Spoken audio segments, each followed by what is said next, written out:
Hello guys, कैसे हैं आप लोग। आज आप लोगों के लिए जो टॉपिक है वो है जैव प्रौद्योगिकी के अनुप्रयोग, यानी कि बायोटेक्नोलॉजी का क्या महत्व है हमारे जीवन में।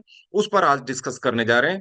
तो सबसे पहले हम बताएंगे आपको कि कृषि के क्षेत्र में, स्वास्थ्य के क्षेत्र में, उद्योग, पर्यावरण और ऊर्जा जैसे तमाम क्षेत्र हैं जो मानव जीवन को बेहतर बनाते हैं। तो उन सब में जैव प्रौद्योगिकी यानी कि बायोटेक्नोलॉजी महत्वपूर्ण भूमिका निभाती है।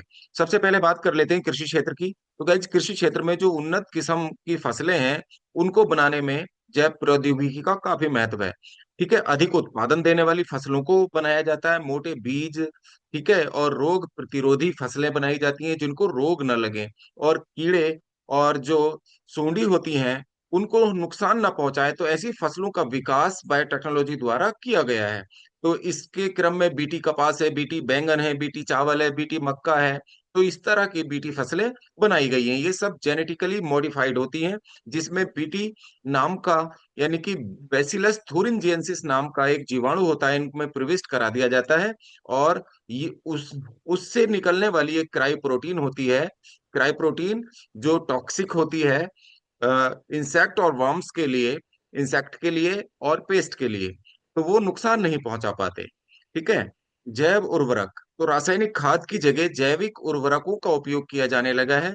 रासायनिक उर्वरक जैसे यूरिया है, ये खेतों को नुकसान पहुंचाते हैं, मिट्टी के लिए नुकसानदायक होते हैं। तो उनके लिए, उनकी जगह जैविक उर्वरक जैसे कि बैक्टीरिया है, ठीक है, बैक्टीरिया है, ब्लू ग्रीन एल्गी है और फंजाई है, इनका उपयोग किया जाने लगा है। इसके बाद है जैव कीटनाशक। ऐसे कीटनाशक भी तैयार किए जा रहे हैं, इंसेक्टिसाइड, जो पर्यावरण के प्रति, ठीक है, वफादार होते हैं, अनुकूल होते हैं पर्यावरण के लिए, पर्यावरण को हानि नहीं पहुंचाते और कीटों का नियंत्रण करते हैं गाइस।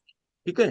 देख लीजिए, ऐसी फसलें बनाई जा रही हैं। देखिए, जैसे मक्का को दिखाया गया है, तो मोटे अनाज वाली, यानी कि मोटे बीज वाली, ठीक है, ज्यादा हेल्दी, अधिक उत्पादन देने वाली फसलों को डीएनए में जोड़ तोड़ करके डीएनए में दिखाया गया है। देख लीजिए, फसलों में दिखाया गया, यानी कि पौधों के ऊपर डीएनए दिखाया जाता है। तो डीएनए को ही प्रविष्ट कराकर, ठीक है, नए और जेनेटिकली मॉडिफाइड फसलें बायोटेक्नोलॉजी की मदद से की जा रही हैं, डीएनए की संरचना में जोड़ तोड़ करके।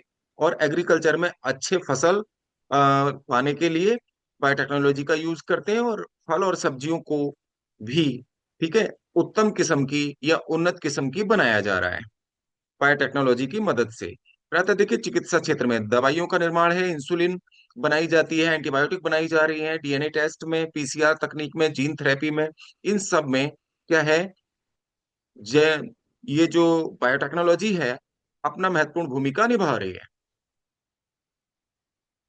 इसके अलावा औद्योगिक क्षेत्र में आप देख सकते हैं, डिटर्जेंट, कपड़ा, चमड़ा उद्योग, दही, पनीर, ब्रेड, शराब का उत्पादन, इन सब के उत्पादन में भी बायोटेक्नोलॉजी का महत्वपूर्ण योगदान है।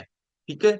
जैसे फर्मेंटेशन करा के, ठीक है, फर्मेंटेशन करा के शराब तैयार की जाती है, फर्मेंटेशन से ही ब्रेड तैयार की जाती है। तो विभिन्न प्रकार के उत्पाद इससे बनाए जा रहे हैं।